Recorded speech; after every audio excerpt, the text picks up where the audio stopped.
Problems with contact lenses. They work well for many people, but you need to take care of them. Wash your hands before you touch them. Follow the care guidelines that come with your prescription and follow these rules. Never wet them by putting them in your mouth. That can make an infection more likely.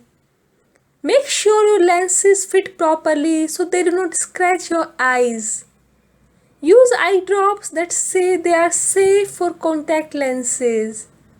Never use homemade saline solutions, even though some lenses are FDA approved for sleeping in them.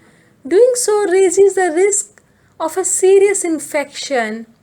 If you do everything right and still have problems with your contacts, see your eye doctor. You might have allergies, dry eye, or just be better off with glasses. Once you know what the problem is, you can decide what's best for you.